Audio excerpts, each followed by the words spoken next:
Hello friends and welcome back to my channel learn and grow everyday with Snigdha.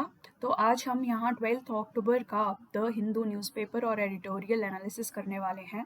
Majorly ये 7 topics हम discuss करेंगे। ये 3 important जो highlighted हैं बहुत ही इंपॉर्टेंट है आपके एग्जाम पॉइंट ऑफ पर्सपेक्टिव से। सो आगे बढ़ने से पहले please like and subscribe my channel. Regular updates मिलते रहेंगे आपको अगर आप लाइक एंड सब्सक्राइब करेंगे। So let's begin with today's discussion. तो पहला आर्टिकल यही इंडिया चाइना पे है जो इस वीक में 13th राउंड ऑफ टॉक होना था between senior military commanders of India and China on Sunday. उसका कंक्लूजन आ गया है। बेसिकली कोई भी रेजोल्यूशन जो है दोनों कंट्रीज़ के बीच में वो नहीं आ पाया है। दोनों कंट्रीज़ एक दूसरे को काइंड ऑफ ब्लेम कर रही हैं। इंडिया कह रहा है कि इंडिया ने कंस्ट्रक्टिव सजेशंस दी थी चाइना को, बट चाइना कह रहा है कि इंडिया की अनरीजनेबल और अनरियलिस्टिक डिमांड सी थी। तो इस वजह से कोई भी सॉल्यूशन आगे निकल के नहीं आया है। तो बेसिकली इंडिया चाइना के सोल्जर्स जो है वो फेस ऑफ में रहेंगे। आगे सर्दी आ रही है। सर्दी में सोल्जर्स को मेंटेन करना is a very costly affair और सोल्जर्स के लिए खुद उनकी हेल्थ के लिए it is very harmful kind of thing. इसलिए इस सॉल्यूशन को ढूंढना ज़रूरी था, बट ये नहीं हो पाया है। तो आगे इसमें कुछ खास नहीं है, बस यही है कि इंडिया और चाइना अब कन्फ्रंटेशनल मोड में अभी रहेंगे। पीस जो है अभी दूर है। नेक्स्ट ये इंपॉर्टेंट आर्टिकल है, नोबल इन इकोनॉमिक्स 2021 डिक्लेयर कर दिया गया है। तो पहले तो ये थोड़ी फैक्चुअल इन्फॉर्मेशन जान लीजिए कि इनिशियली सिर्फ 5 फील्ड्स में नोबेल प्राइज़ को दिया जाता था 1901 में जब ये इंट्रोड्यूस हुए। तो फिज़िक्स, केमिस्ट्री, फिजियोलॉजी और मेडिसिन, लिटरेचर, पीस, ये 5 फील्ड्स में इनिशियली नोबेल प्राइज़ जो है दिया जाता था। बट 1968 में इकोनॉमिक साइंसेज में भी नोबेल देना शुरू कर दिया गया था। तो इस साल का नोबेल ये 3 साइंटिस्ट को दिया गया है, Guido Imbens and then Joshua Angrist and then David Card. तो इन 3 साइंटिस्ट को इकोनॉमिक्स में मिला है। तो इनका बेसिकली कंट्रीब्यूशन क्या है कि इनकी रिसर्च ने शो किया है कि increase in minimum wage does not lead to less hiring. कि अगर कंपनीज अपनी मिनिमम वेज बढ़ा भी देंगी तो उससे हायरिंग जो है वो कम नहीं होगी। आई मीन कंट्रीज जो हैं, गवर्नमेंट जो है, मिनिमम वेज की जो वो लिमिट सेटअप करती हैं, अगर वो इंक्रीज़ कर देंगी तो कंपनीज हायरिंग करना कम नहीं कर देंगी। ये अपनी रिसर्च से इन्होंने शो किया है दैट पॉइंट्स की कंट्रीज़ जो हैं, गवर्नमेंट्स जो हैं, वो मिनिमम वेज की वैल्यू को बढ़ा सकती हैं। उससे क्या होगा, लोगों को लिविंग वेज जो मिलेगी, एक सब्सटेंशियल अमाउंट ऑफ वेज मिलना शुरू होएगी। नहीं तो आप देखिए कंट्रीज़ लाइक इंडिया में मिनिमम वेज जो है वैसे तो वो एग्जैक्टली इम्प्लीमेंट ही नहीं होती है। तो उस वजह से जो लेबरर्स हैं वो बहुत ही पुअर अमाउंट पे 1000, 2000, 3000 ऐसी अमाउंट पे दिन भर काम करते हैं। तो इनकी रिसर्च इस मिनिमम वेज की वैल्यू को बढ़ाने में काम करेगी। और उसके बाद इन्होंने ये भी शो किया है कि इमिग्रेंट्स जो हैं दे डू नॉट लोअर पे फॉर नेटिव बॉर्न वर्कर्स। देखिए ये बेसिकली कंट्रीज़ में सोचा जाता है जो मेजर इमिग्रेंट रेसिपिएंट्स हैं जैसे कि कनाडा, ऑस्ट्रेलिया, यूएसए। इन कंट्रीज़ में लोगों का परसेप्शन है कि जब इमिग्रेंट्स आते हैं, जैसे हमारे इंडियंस, नेपालीज, फिलीपींस, जहाँ से भी आए, तो ये जब आते हैं तो ये low paying jobs, low wages पे ही काम करने में अग्री कर जाते हैं। क्योंकि आप देखिए यहाँ इंडिया से कोई जा रहा है कनाडा में, उसको अपना खर्चा, अपना गुजारा करने के लिए काम की ज़रूरत है, तो वो किसी भी अमाउंट पे काम करने के लिए राज़ी हो जाएगा। तो वहाँ के लोगों को लगता है कि इस वजह से उनके लिए जो पे स्ट्रक्चर है वो कम हो जाता है, उनको जॉब्स नहीं मिलती हैं क्योंकि लो पेइंग लेबर जो है वो बाहर से आ रही है। तो इस रिसर्च ने इस मिथ को भी काइंड ऑफ काउंटर किया है कि इमिग्रेंट्स के आने से जो पे है वो नेटिव बॉर्न्स के लिए कम नहीं होती है। दैट इज़ बेसिकली इनकी कंट्रीब्यूशन। उसके बाद ये हमारा इम्पॉर्टेंट आर्टिकल है, ये आपको मेंस की आंसर राइटिंग में ज़रूरी रहेगा। इस पे क्वेश्चन बन सकता है कि राइट टू हेल्थ को कॉन्स्टिट्यूशनल स्टेटस देना चाहिए कि नहीं, फंडामेंटल राइट बनाना चाहिए कि नहीं। At present right to health जो है हमारा फंडामेंटल राइट नहीं है, बस directive principles of state policy में स्टेट को डायरेक्ट किया जाता है कि वो हेल्थ की प्रोविजंस पूरी पॉपुलेशन के लिए बनाए। तो यहाँ ये आर्टिकल कैलाश सत्यार्थी साहब ने लिखा है, ये हमारे नोबेल प्राइज़ विनर हैं इंडिया के, पीस प्राइज़ में इनको नोबेल दिया गया था।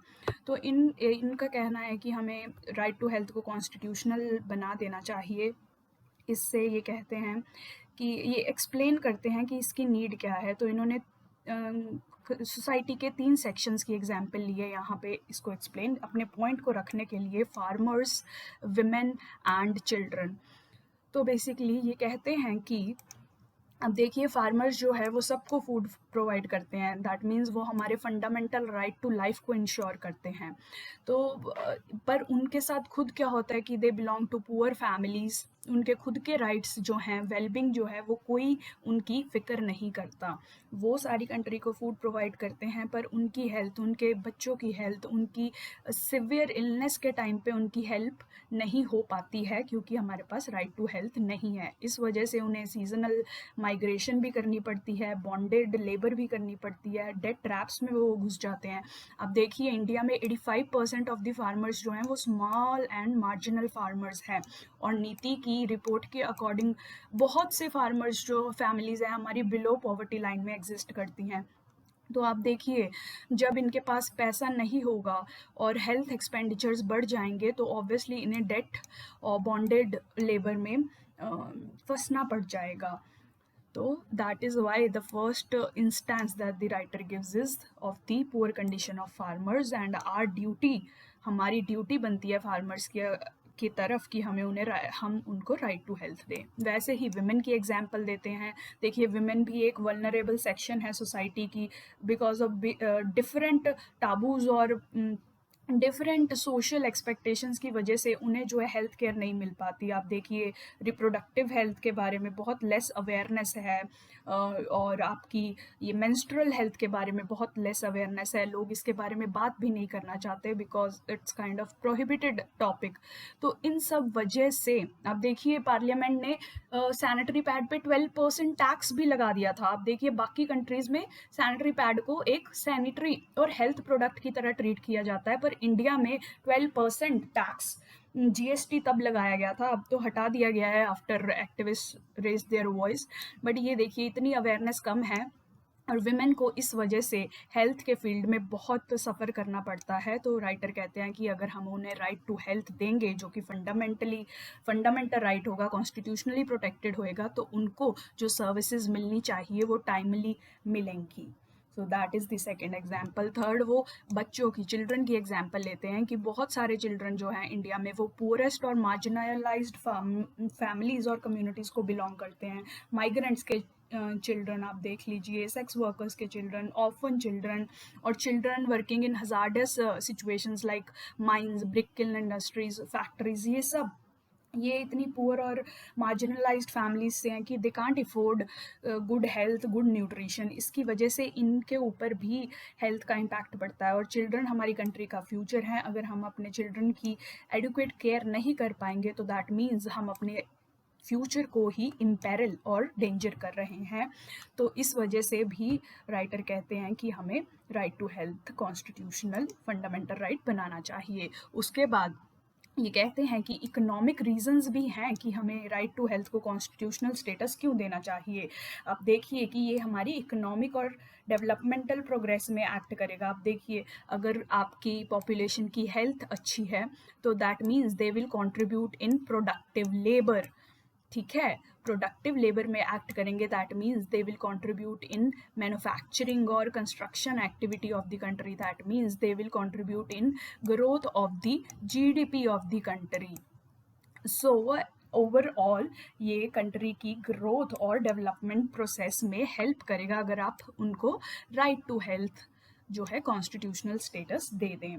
उसके बाद ये देखिए आप जानते ही हैं कि हेल्थ पे जो आउट ऑफ पॉकेट एक्सपेंडिचर है हमारी पॉपुलेशन का 67% के अराउंड है। आप देखिए कि अगर कोई बीमार पड़ जाता है तो 67% उसे अपनी जेब में से खर्चना पड़ता है। गवर्नमेंट के द्वारा सपोर्ट जो है वो इतनी नहीं मिल पाती है। इसकी वजह से उनकी सेविंग्स जो हैं वो ड्रेन होती हैं।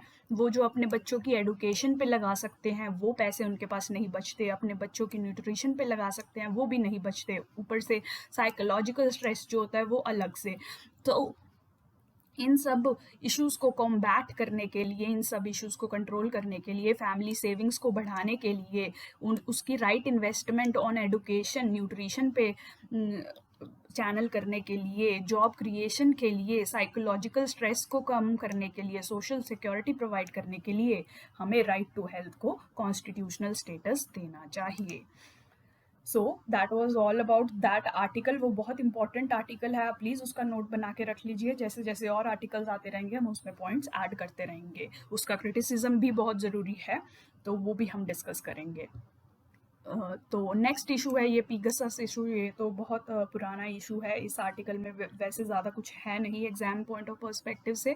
बस जो राइटर है वो कहते हैं कि कोर्ट्स को मोर रिस्पॉन्सिबल होना चाहिए इस इशू के बारे में और गवर्नमेंट को अकाउंटेबल ठहराना चाहिए। तो थोड़ा बेसिक्स डिस्कस कर लेते हैं। पीगसस जो है वो एक स्पाईवेयर है। हमने देखा है कि वो ये global coalition of media organization ने रिवील किया है कि गवर्नमेंट्स जो हैं ये स्पाईवेयर को यूज़ कर रही हैं टू सर्वेल जर्नलिस्ट, एक्टिविस्ट और पॉलिटिकल लीडर्स या डिसिडेंट्स के ऊपर कंट्रोल चेक रखने के लिए इस स्पाईवेयर को यूज़ किया जा रहा है। ये इसराइल की कंपनी एनएसओ ग्रुप ने डेवलप किया है और ये बहुत ही डेंजरस और मिलिट्री लेवल का जो है ये स्पाईवेयर है। ये आपके फ़ोन में अगर एक बार आ जाए तो हर तरीके का डाटा कलेक्ट कर सकता है, आपकी ब्राउजिंग हिस्ट्री को भी देख सकता है, आपके फ़ोन कैमरा को भी एक्सेस कर सकता है। तो it's a very dangerous kind of a spyware और इसका जो अकाउंटेबिलिटी गवर्नमेंट को ठहराना बहुत ही इम्पॉर्टेंट बन जाता है, क्योंकि ये एज फ्री डेमोक्रेसीज को बहुत ही एक हार्मफुल काइंड ऑफ एग्जाम्पल है कि कैसे डिसेंट या आप ओपोजिशन को स्कटल कर सकते हैं, कैसे गवर्नमेंट इन सब चीज़ों को जो है दबाने की कोशिश करेगी ओपोजिशन को। ये पीगसस उसका एग्जाम्पल है। पीगसस एक टूल यूज़ कर सकती है गवर्नमेंट, कोई भी गवर्नमेंट डिसेंट को चेक में रखने के लिए। तो गवर्नमेंट, इंडियन गवर्नमेंट का रिस्पांस क्या है, राइटर कहते हैं। देखिए फ्रांस मोरक्को में तो क्या था, इन्वेस्टिगेशन शुरू करा दी गई थी गवर्नमेंट के द्वारा जब ये रेवलेशन हुई थी कि पीगसस टाइप का कोई स्पाईवेयर यूज़ हो रहा है। बट इंडिया में ऐसा कुछ नहीं हुआ। अगर आपने आरटीआई भी डाली होगी तो उसमें भी नो इन्फॉर्मेशन अवेलेबल आ रहा था। पार्लियामेंट में अगर कोई क्वेश्चंस पूछे जा रहे हैं, पार्लियामेंट एक अकाउंटेबिलिटी का टूल है, आरटीआई भी एक अकाउंटेबिलिटी का टूल है। तो पार्लियामेंट में अगर कोई क्वेश्चन पूछा जा रहा है तो कोई रिस्पॉन्स नहीं दिया जा रहा सिग्निफिकेंट गवर्नमेंट के द्वारा। अगर पार्लियामेंट्री कमेटी जो नेक्स्ट अकाउंटेबिलिटी टूल है गवर्नमेंट की तरफ, उसकी इंक्वायरी में भी फंक्शनिंग जो है डिसेबल्ड कर दी गई है रूलिंग पार्टी की तरफ से। तो इंडिया में ये हो रहा है। अब राइटर कहते हैं कि अगर पार्लियामेंट जो है वो ढंग से काम नहीं कर पा रही है तो नेक्स्ट हमारा जो होप रह जाती है गवर्नमेंट को अकाउंटेबल ठहराने के लिए, वो हमारा है कोर्ट्स। कि कोर्ट्स की भी यही रिस्पॉन्सिबिलिटी है कि वो देखें कि जो एग्जीक्यूटिव है, दैट इज़ आवर गवर्नमेंट जो है, वो अपनी पावर्स को मिसयूज़ किसी भी तरीके से ना करे। इसलिए कोर्ट में मल्टीपल पिटिशंस भी डाली गई हैं ये कहते हुए कि पीगसस जो है हमारे फंडामेंटल राइट्स को वायोलेट कर रहा है, हमारी कम्युनिकेशंस को without any legal backing interrupt कर रहा है। देखिए गवर्नमेंट ने जो भी करना है, गवर्नमेंट ने सिक्योरिटी पर्पसेस के लिए जो भी करना है, उसके लिए उनके पास लीगल बैकिंग होनी चाहिए। इल्लीगली रूल ऑफ लॉ को वो जो है डिसरप्ट नहीं कर सकते फॉर एनी रीज़न। तो लॉ का रूल होना चाहिए, गवर्नमेंट या किसी पर्टिकुलर पर्सन का रूल नहीं हो सकता कंट्री में। That is the basic suggestion here. तो फिर अब राइटर के अनुसार कि कोर्ट भी कुछ सिग्निफिकेंट नहीं कर पा रहे हैं, जबकि कोर्ट की रिस्पॉन्सिबिलिटी है कि गवर्नमेंट को वो अकाउंटेबल ठहराएं। बट कोर्ट ने अभी तक इस पे कोई कॉन्सिक्वेंशियल ऑर्डर्स नहीं दिए गए हैं कि कोई इंक्वायरी सेटअप की जाए या कुछ और, ऐसा कुछ कोर्ट ने नहीं किया है। अगर वेस्ट बंगाल गवर्नमेंट ने एक इन्वेस्टिगेशन कमेटी सेटअप की थी तो उसको भी कोर्ट ने क्वैश कर दिया, उसको बंद करने के लिए ऑर्डर्स दे दिए। तो वही अपनी डिसअपॉइंटमेंट शो कर रहे हैं राइटर कि कोर्ट जो है अपना राइटफुल रोल जो है यहाँ परफॉर्म नहीं कर पा रही। तो एग्ज़ाम पॉइंट ऑफ व्यू से ये इतना इंपॉर्टेंट नहीं है क्योंकि ये कंट्रोवर्शियल इशू है, पर आपकी जनरल अवेयरनेस के लिए इंपॉर्टेंट है। आप एज एन एग्जाम्पल पीगसस को मेंशन कर सकते हैं कहीं भी, बट ज़्यादा इसको मत मेंशन कीजिएगा, प्रॉब्लम हो सकती है। तो ये नेक्स्ट आर्टिकल था जियो डाइवर्सिटी, जियो हेरिटेज के बारे में। बेसिकली जियोडाइवर्सिटी होती क्या है, जो हमारे various geological physical elements of nature है उनको जियोडाइवर्सिटी कहते हैं, जैसे आपकी hills, valleys, mountains, coast lines, mineral springs, volcanoes, soil types, ये सब हमारी जियोडाइवर्सिटी या जियोलॉजिकल डाइवर्सिटी में काउंट होते हैं। तो ये इंडिया में या वर्ल्ड में बनी कैसे थी? बेसिकली कॉन्टिनेंटल ड्रिफ्ट थ्योरी, जो आप जियोग्राफी सेक्शन में पढ़ेंगे, बहुत ही इंपॉर्टेंट थ्योरी है ये, बहुत ही इंपॉर्टेंट डायग्राम भी है। You must make it in your geography answer जहाँ जहाँ कॉन्टिनेंटल ड्रिफ्ट वाला टॉपिक आएगा। तो बेसिकली आपको पता ही है कि सबसे पहले एक सुपर कॉन्टिनेंट पेंजियन था, तो उस ये आफ्टर ड्रिफ्ट ये दो पार्ट्स में डिवाइड हुआ, गोंडवाना एंड लोरेशिया, एंड उसके बाद आज के मॉडर्न वर्ल्ड की जो कॉन्टिनेंट्स हम देखते हैं इसकी डेवलपमेंट हुई, और जो वेरियस जियोलॉजिकल फीचर्स हैं जैसे कि यही माउंटेन्स, वैलीज, लैंडफॉर्म्स, कोस्टलाइंस एट्सेट्रा, वो भी इसी प्रोसेस में इमर्ज हुए थे। तो राइटर कहते हैं कि इनका सिग्निफिकेंस क्या है, क्यों हमें ये जियोलॉजिकल डाइवर्सिटी अपनी प्रोटेक्ट करनी चाहिए। तो फर्स्ट ऑफ ऑल रीज़न यही है कि जियो लिटरेसी प्रमोट करेगा ये कंट्री में। अगर आप इनको प्रोटेक्ट करते हैं, जियोलॉजिकल पार्क्स बनाते हैं, तो हमारी जियोलॉजिकल हिस्ट्री के बारे में, हेरिटेज के बारे में, जैसे हम अब देखिए मंदिर, टेम्पल्स, मॉन्यूमेंट्स, ताजमहल वगैरह के बारे में बहुत जानकारी हमें है, हमारी हिस्ट्री के बारे में बहुत जानकारी है, वैसे ही हमें अपनी जियोलॉजिकल हिस्ट्री के बारे में एजुकेशन मिलेगी अगर हम ऐसी जो जियोलॉजिकल हेरिटेज साइट्स हैं उनको प्रोटेक्ट करते हैं। That is the first point. उसके बाद राइटर कहते हैं कि हमें इको लिटरेसी भी मिलेगी। देखिए, अगर आप जियोलॉजिकल हेरिटेज पार्क्स के बारे में स्टडी करेंगे तो आपको क्लाइमेट चेंज के पास्ट इवेंट्स के बारे में भी पता चलेगा। फॉर एग्जाम्पल, अगर आप डायनासोर फॉसिल्स को स्टडी करेंगे तो आपको ये भी पता चलेगा कि डायनासोर्स इस एक्सटिंक्ट क्यों हुए थे। एक्सटिंक्ट होने का उनका मेजर रीज़न यही था कि कोल्ड इन्वायरमेंट आ गया था, क्लाइमेट चेंज आ गया था, वो सर्वाइव नहीं कर पाए। तो ऐसी सब चीज़ें पढ़ने से हमें क्लाइमेट चेंज के बारे में भी बहुत नॉलेज मिलेगी, जिससे हम जो है अपने मेजर्स टूवर्ड्स क्लाइमेट चेंज को रोकने के लिए उनको स्ट्रॉन्ग करेंगे। अपनी इन्वायरमेंटल अवेयरनेस को हमें इंक्रीज करने को मिलेगा by protecting these geological heritage sites. उसके बाद टूरिज्म भी प्रमोट होएगा obviously, and that will generate revenue and employment for the country. और उसके बाद जियो कंजर्वेशन, जैसे मैंने आपको बताया कि हम टेम्पल्स, मॉन्यूमेंट्स, इन सब को प्रोटेक्ट करते हैं, वैसे भी हमें जियोलॉजिकल हेरिटेज को भी प्रोटेक्ट करना चाहिए अपनी। तो जैसे ये सब ये सब इम्पोर्टेंट हो जाता है आपके, नहीं तो आप क्या करेंगे, अपने डेवलपमेंटल एक्टिविटी से अपनी जियोलॉजिकल हेरिटेज को डिस्ट्रॉय करते रहेंगे। That is not a desirable condition. तो that has to be avoided and conservation has to be focused. इसलिए भी सिग्निफिकेंट है कि हम अपनी जियोलॉजिकल हेरिटेज पे फोकस करें। तो इस कॉन्टेक्स्ट हम देख लेते हैं कि इंटरनेशनल सिनेरियो क्या है, कि वहाँ जियोलॉजिकल हेरिटेज को प्रोटेक्ट करने के लिए क्या किया जा रहा है। ग्लोबली 169 ग्लोबल जियो पार्क्स है अक्रॉस 44 कंट्रीज। यही जियोलॉजिकल हेरिटेज को प्रोटेक्ट करने के लिए यहाँ पे एक्चुअल प्रोटेक्शन और उनकी देखभाल की जाती है। वियतनाम और थाईलैंड ने तो लॉ भी पास कर दिया है अपनी जियोलॉजिकल और नेचुरल हेरिटेज को कंजर्व करने के लिए। हमने जैसे अपने फॉरेस्ट या मॉन्यूमेंट्स को कंजर्व करने के लिए एक्ट्स हैं हमारे पास, मॉन्यूमेंट्स के लिए भी एक्ट है, वैसे ही हमें जियोलॉजिकल हेरिटेज को प्रोटेक्ट करने के लिए लॉज की ज़रूरत है, जो कि इन कंट्रीज़ में है, इंडिया में अभी उसकी कमी है। वैसे ही यूनेस्को ने भी global geo parks programme launch किया है इस सब में जियोलॉजिकल हेरिटेज की प्रोटेक्शन की तरफ। इंडिया का स्टेटस यही है कि जियोलॉजिकल सर्वे ऑफ इंडिया ने 32 साइट्स ऐसी रिकॉग्नाइज की है जिन्हें नेशनल जियोलॉजिकल मॉन्यूमेंट्स का स्टेटस दिया गया है, बट अभी तक कोई भी इंडिया का जो जियो पार्क है वो यूनेस्को ने रिकॉग्नाइज नहीं किया है। आप देखिए, जो हमारी कल्चरल हेरिटेज है उसमें इंडिया के 30+ जो एरियाज़ है या प्लेसेस हैं वो रिकॉग्नाइज हो चुकी हैं, जैसे कि हमारा ताजमहल, हमारे गोवा के चर्चेज़, हमारी चंडीगढ़ में जो हेरिटेज बिल्डिंग्स है।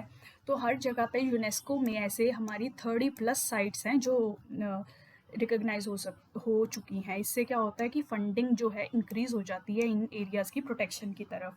इसी तरह हमारी जियोलॉजिकल साइट्स जो हैं वो भी यूनेस्को के अंडर अगर रिकॉग्नाइज हो जाएं तो that would be an effective measure, और उसके लिए इंडिया की गवर्नमेंट को पुश करना पड़ेगा थोड़ा इंटरनेशनल स्टेज पे अपने पॉइंट को। तो उसके बाद जीएसआई ने 2014 में एक ड्राफ्ट लेजिस्लेशन भी भेजी थी मिनिस्ट्री ऑफ माइंस की तरफ कि जियो हेरिटेज की कंजर्वेशन के लिए, बट उसको भी अभी तक मान्यता नहीं मिली है। उसके बाद राइटर कहते हैं कि हम जियोलॉजिकल हेरिटेज की डिस्ट्रक्शन और डिसअपियरेंस की तरफ मूव कर रहे हैं। हमारी जो पॉपुलेशन बढ़ रही है, हमारा रियल एस्टेट हमारा बढ़ रहा है, उससे हमारी अनरेगुलेटेड माइनिंग बढ़ रही है। इससे क्या होता है कि हम जो जियोलॉजिकल साइट्स हैं वहाँ पे कंस्ट्रक्शन एक्टिविटी कर देते हैं, तो हमारी जो हेरिटेज है वो डिस्ट्रॉय हो रही है। तो इसीलिए राइटर कहते हैं कि हमें सस्टेनेबल कंजर्वेशन मेजर्स चाहिए अपनी इन नेचुरल एसेट्स को प्रोटेक्ट करने के लिए, क्योंकि एक बार अगर वो डिस्ट्रॉय हो गई तो we won't be able to recreate them. ठीक है, नेक्स्ट ये आर्टिकल क्लाइमेट क्राइसिस पे है, very very very very important article. इसका नोट आप ज़रूर बना लीजिए अपने नोट्स में, GS3 एसेज एथिक्स सारी जगह ये आपको काम आएगा। तो ये पहले तो IPCC की 6th असेसमेंट रिपोर्ट का डाटा दिया गया है, विच इज़ वेरी इंपॉर्टेंट। ये पूरा डाटा आपके लिए बहुत इंपॉर्टेंट है, इसको लिख के रख लीजिए, अपने आंसर्स में ज़रूर मेंशन कीजिएगा। तो ये रिपोर्ट क्या कहती है कि पास्ट डिकेड में जो हमारी कंट्री है, हमारा वर्ल्ड है, वो वार्मर हो गया है by 1.09 degree Celsius from 1850 to 900 में जितना भी टेम्परेचर था उससे इतना टेम्परेचर 1.09 डिग्री सेल्सियस जो है बढ़ चुका है सिर्फ लास्ट 10 ईयर्स में के इम्पैक्ट की वजह से। तो रिपोर्ट ये भी कहती है कि जो हमारा टारगेट है 1.5 डिग्री सेल्सियस पे रोक देने का, वो भी हम अचीव नहीं कर पाएंगे, बल्कि उसको ब्रीच कर देंगे जल्द ही। तो और दूसरी ये इंडिया स्पेसिफिक पॉइंट जो ये रिपोर्ट कहती है कि इंडिया में जो इंटेंसिटी है हीट वेव्स की, हैवी मॉनसून्स की, एक्सट्रीम वेदर्स की, ये भी फ्यूचर में राइज करेगी, इनकी फ्रीक्वेंसी भी बढ़ेगी और इनकी इंटेंसिटी भी। मतलब आप बहुत ही स्वीयर हीट वेव्स देखेंगे, ऐसे माइल्ड नहीं होंगी, इसकी बहुत स्वेरिटी होएगी, जिसकी वजह से बहुत डेथ्स होंगी, डिस्ट्रक्शन होएगी, इकोनॉमिक लॉसेस होंगे। तो ये बहुत ही कंसर्निंग डाटा है। वैसे ही ग्लोबल क्लाइमेट रिस्क इंडेक्स में इंडिया को 7th मोस्ट इफेक्टेड कंट्री की तरफ रैंक किया गया है। ये भी इंपॉर्टेंट डाटा है, आप यूज़ कर सकते हैं। तो इंडिया ने इसमें मिटिगेशन के लिए, मिटिगेशन मतलब रिस्क, उसकी इम्पैक्ट को रिड्यूस करना, अगर क्लाइमेट चेंज हो भी तो हम पे इतना इम्पैक्ट जो है उसका जो डिस्ट्रक्टिव इम्पैक्ट है उसको कम किया जाए, इसकी तरफ इंडिया ने क्या एफर्ट्स लिए हैं। इंडिया ने पहले तो इंटरनेशनल लेवल पे ये पेरिस कमिटमेंट्स किए हैं, ये 3 गोल्स या नेशनली डिटर्मिन्ड कमिटमेंट्स जिसे NDCs कहा जाता है, ये अपने पेरिस अग्रीमेंट में कमिट किया है कि इंडिया जो अपनी ग्रीन हाउस गैस एमिशंस को 33% कम करेगा बाय 2030 फ्रॉम 2005 लेवल्स। उसके बाद non fossil fuel based power को जो है इंक्रीज करेगा। यहाँ अभी करंटली देखिए आप, मेजरली जो हमारी पावर है वो कोल के द्वारा, दैट इज़ फॉसिल फ्यूल से जनरेट होती है, उसको कम करेगा, ये इसका टारगेट है। और फॉरेस्ट कवर को भी इंक्रीज़ करेगा, क्योंकि आपको पता ही है ट्रीज़ जो है नेचुरल कार्बन सिंक्स होते हैं, तो फॉरेस्ट कवर को भी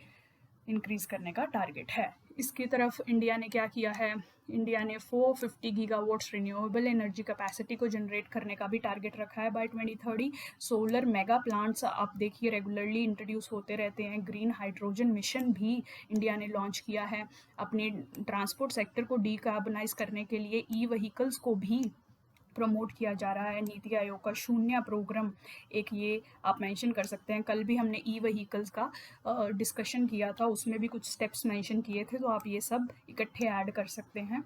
तो ये शून्य प्रोग्राम एक नया स्टेप हमने आज पढ़ा है ई-व्हीकल्स के सेक्टर में। उसके बाद अडेप्टेशन, यानी कि जो क्लाइमेट चेंज ऑलरेडी हो चुका है उसको अडेप्ट करने के लिए इंडिया ने क्या मेजर्स लिए हैं। एक तो national action plan on climate change, आपको पता है इसके अंडर 8 और सब प्लान्स है, आप प्लीज़ वो पढ़िए, ये बहुत इंपॉर्टेंट है।